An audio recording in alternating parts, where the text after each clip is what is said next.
Hey guys, I've literally just jumped off my bike, run across the back garden, into the flat, discarded the packaging because I've just picked up my Pixel 3 XL.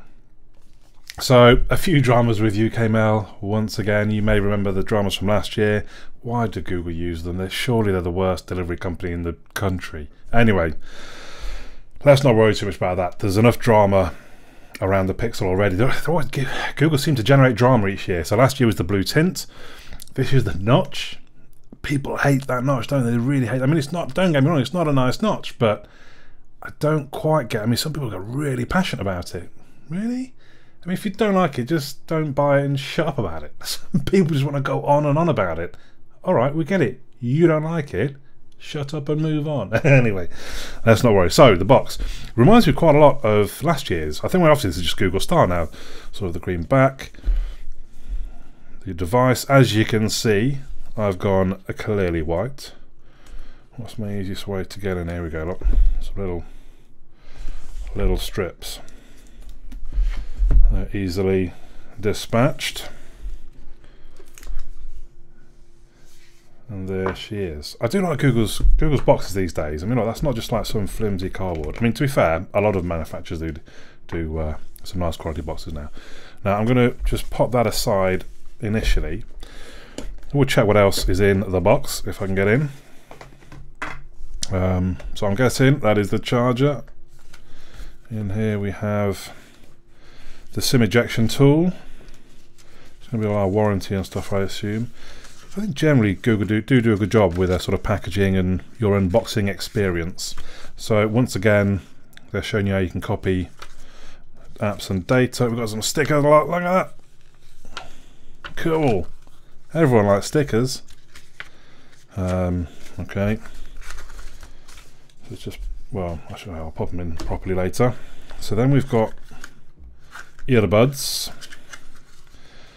I will not actually take those out. I don't know if anyone's particularly bothered, but that is a USB. You see the connector in there? USB Type-C earbuds, a bit like the Pixel Buds, but USB Type-C. I don't know if they're going to match the quality of the Pixel Buds. Then we have the little OTG dongle, which is quite handy. We have the USB Type-C to 3.5mm adapter. I've not really had to use one of those. I've not used cabled earphones for literally about 3 years, maybe 4 years. And then obviously the Type-C to Type-C cable, which means we've just got left the actual charging brick. It feels quite heavy actually. Have we got any? Oh, there's nothing. Oh, okay, there's going to be something on there that might tell us what it is, exactly how many watts and such. But we're not too worried about that. Let's just pop it all back in there and we'll put that aside for now. So to the actual device. I quite like the designs of the Pixels. You know, last year I quite liked the Panda phone I had. Well, still have. I probably should have got that out to sort of put it side by side. Wow. Okay, that does feel glassy. Glassy? Glassy? Yeah, glassy. That is quite weird. It does feel very much just like you're holding a completely glass phone. Which obviously in many ways you are. But even the sort of bezel, the etched, that doesn't feel, I thought it would be, I don't know, more etched than that. Does that make sense? That's really smooth still. I mean, obviously it's different shiny wise, but yeah, you can tell the difference, but not a lot. That is a lot smoother than I thought it'd be. Not that it matters, but there's the, and that's very, I mean, it's very shiny. I guess I wasn't expecting it to be as shiny a phone. It feels lighter than I was expecting as well, because the box itself feels very heavy. That feels quite a light device. Maybe because I've been using the Note 9 and the Huawei Mate 20 Pro for the last, well, could be those two combined, last couple of months. They are both heavier than this. This is 184 grams. Let's just start. I mean, you can see the notch already actually. Oh, whoa, there's the notch. Again, a lot of people get upset, but there's a bezel down the bottom. There shouldn't be. I don't really mind that. I'm not. I mean, I am using. That is a smaller bezel on the the P20 Pro. We should really change that. So, I mean, I'm surprised how sort of slippy, but also light and thin. Not small, and not cheap either. Just, it is light, slim, and slippy. Some of the specs, while we're just sort of looking at the screen there, it is a 6.3 inch screen corner to corner. Obviously the notch you could take out some of the actual real estate because of that, but it's 2960 by 1440, so it's a pretty high res screen. 523 pixels per inch, that is. What have we got? The camera on the back, the sole camera, is a 12 megapixel camera. You're probably aware Google do some great stuff with their software. Their hardware should be enough that it allows the software to do the magic, really. So they just need one lens on the back, two on the front, quite strangely I think this year, but 12 megapixels on the back, which will do 4K and all that malarkey. 3430 milliamp hour battery. Some people are a little disappointed by that, and again, the last two phones I've been using, the Note 9 has 4000 milliamp hours, the Mate 20 Pro has 4200. So this is a good, you know, what's that, 15% maybe?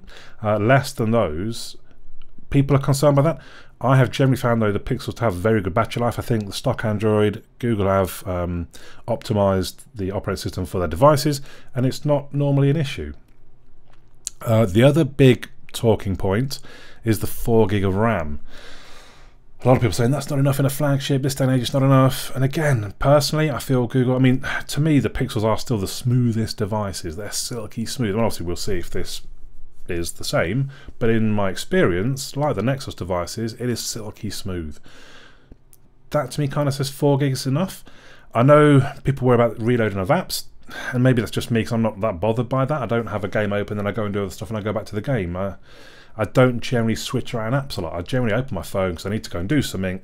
I do it and then I come back out and I move on. It's not often that I'm not, maybe I'm not actually a power user. I don't think I am. And that's not an issue for me. And I think 4 gigs is okay. I'm not saying I wouldn't like 6 gig because more is always going to be better. But it's about what's enough and what isn't enough. And generally I think 4 is. Everyone's going to have their own opinion, and that's the great thing with Android. You buy what you think suits. The final sort of big stat, I suppose, is, or big spec, it has got the Snapdragon 845, which generally is, well, obviously it's the latest Snapdragon at the moment, but it is a 10 nanometer chipset. And again, some people, I've heard some people say, well, it's an old chipset.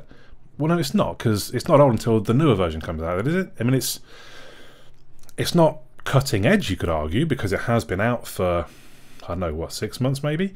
But it's not old. I think to call it old is wrong. The 835 is now old, but the 845 surely.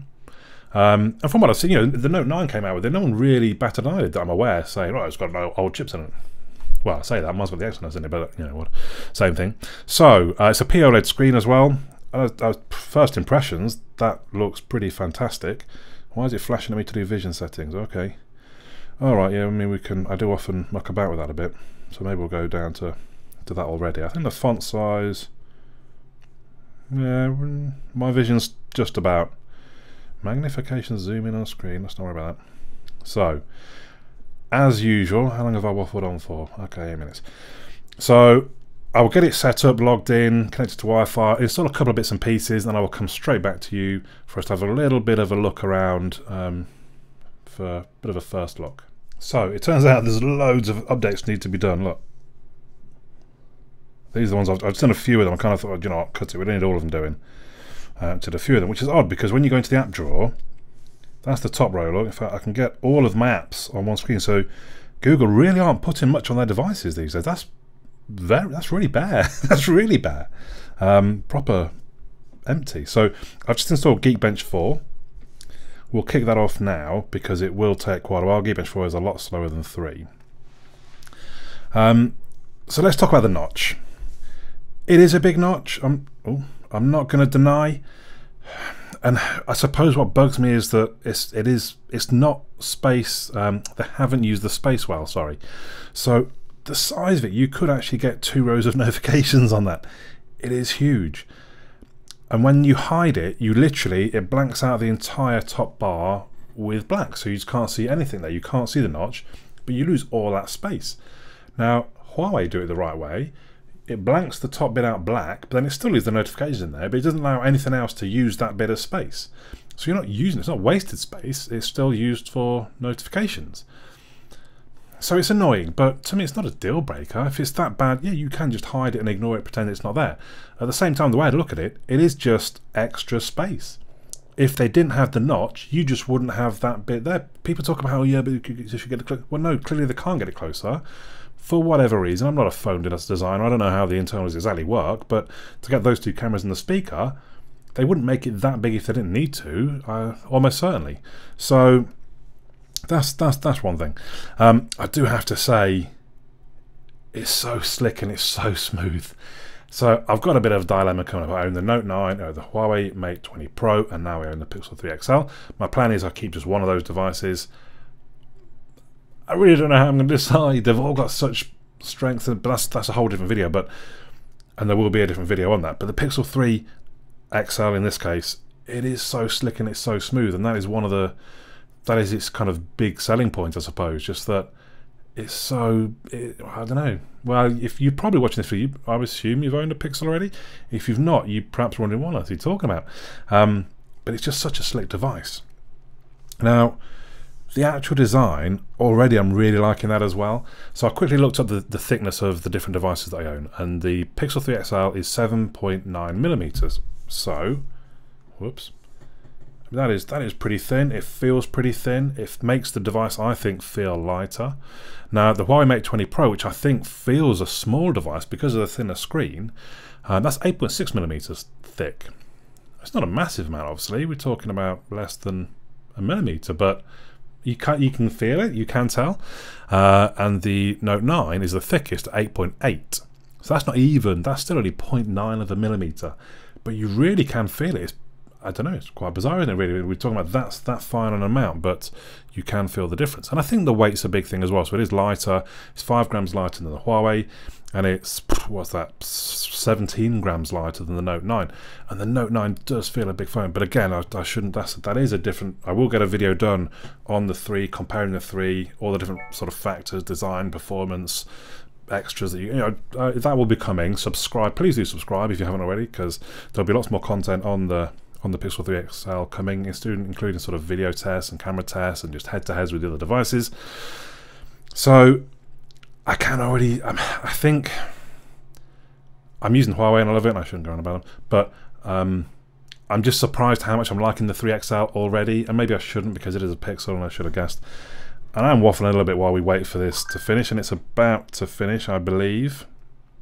100%. Now the Huawei got over 10,000. I'm not expecting, yeah. So 7,913 for the multi-core. The Note 9 scored 8,800, and we'll have to wait and see. I'll run. I use it as an average, but it's not going to be far from that. And that is the lowest of the 3 devices that I use. That doesn't worry me because just sort of how slick the device is. That's the more important thing. And it's just so slick and so beautiful. Now the notch, yeah, maybe that's an issue. I'll let you decide. What I also want to check, I mean, as well as I guess the screen, which we can kind of see already. I think is very good. Now I don't think there's an issue there. I think the viewing angle is very good. I don't see any blue tint. I would say the screen looks, there's a bit of MKBHD. We always go for a bit of ed. Unfortunately, Google often pull my well, they don't pull them down, but they say they can't play my videos. Why isn't that switching into? Because I use ed. Well, anyone, I think it'd be the same for anyone. Now you can see there, just to point out, it zooms in around the notch, kind of crossing over the notch. And I think it was MKBHD complained because, well, that makes it uneven because you've not got, you know, that's going right to the edge, and that side doesn't. So I've got to be careful. It's actually the reason they don't let me play it is because of the visual, not because of the sound. So I'm gonna have to keep sort of doing weird things to try and stop YouTube being upset or somebody being upset. Let's check the volume though.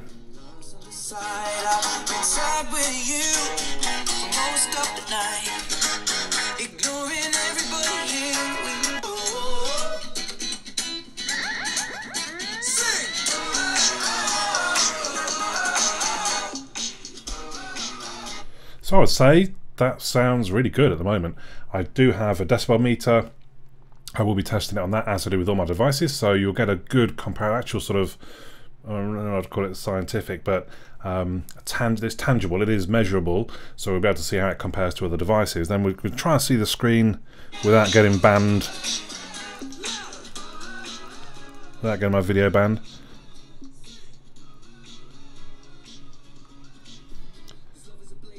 And I personally think the screen, it looks beautiful. It really does. Really does. It's got that kind of floating on top of the glass type look. So I think that's all from me for the first look, because that is, you know, it's unboxing first look. Oh no, it's not. I forgot the camera. Let's have a quick look at the camera. So I've brought the cap down here. So we're going to take a picture of him first of all, like so. Pretty quick. What have I got in there more? Oh, playground and lens. Yeah, we're not too worried about that at the moment. Let's try portrait. Can we do a portrait on the cat? Oh, that's...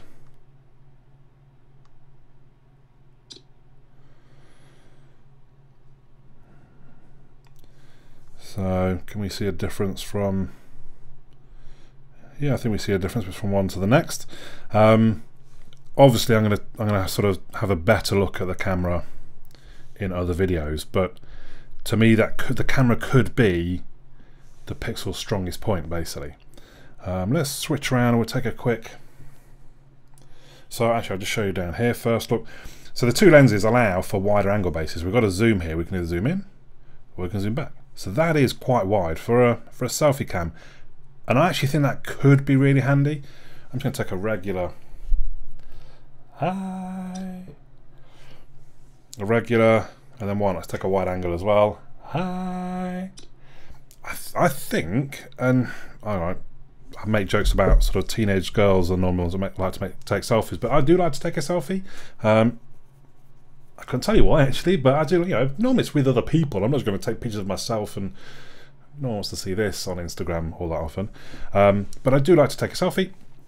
And I think that wide angle one, there are times where I'm trying to get a load of this in, maybe on a table at a restaurant or something, and you can't quite, and some cameras, some phones have this sort of rock back sideways and it takes like a stretch picture. But I think the wide angle will actually be really handy. We'll see, we'll see. So, I think now that covers everything. Let me know your thoughts in the comments down below. Let me know if you have any particular questions, and I'll try and remember to cover them in the review. I've not done the review yet for the Huawei. That's going to happen this weekend. It must happen this weekend because then I'll need to switch over. I do use my devices as my main device when I do the reviews. I didn't realise so much that it was kind of a thing that not all phone reviews did that. I kind of thought, well, how do you review the phone if you don't use it as it? So I will be using the Pixel as my main device. But there's a bit of it. There's a small queue at the moment, so hopefully it will be done in a week or so. Like I said, there will be more content though on the Pixel, so do subscribe if you haven't already. But for now, my name's Andy, and I'll catch you all again soon.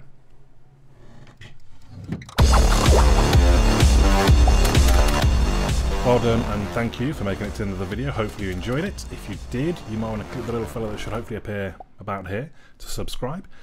You may also want to check out some of my other videos, which are going to appear somewhere there. Also, come and have a look at my website, androidandy.uk. There is also a forum. Come and say hello on the forum if you've got any questions about things, or request me to review things, or anything else. Just come and have a chat on the forum.